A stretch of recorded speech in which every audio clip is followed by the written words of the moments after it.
আসসালামু আলাইকুম প্রিয় খামারি বন্ধুগণ। সৌরভী বাংলা কৃষি টিভির পক্ষ থেকে সবাইকে জানাই আন্তরিক শুভেচ্ছা। বহুদিন পরে আপনাদের সামনে ভিডিও নিয়ে আসলাম। ইনশাল্লাহ এখন থেকে কন্টিনিউ ভিডিও আসবে। তো এটা হচ্ছে আমার পোলট্রি মুরগির খামার।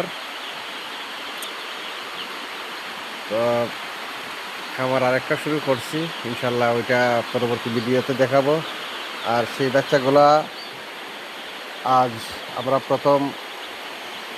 আজকে প্রথম দিন শুরু বোর্ডিং। তো বোর্ডিং চলতেছে, বাচ্চাগুলো মাশাল্লাহ ভালোই আছে। তো বাকি ভিডিওগুলো আপডেট পাইতে হলে আপনারা সাথে থাকবেন।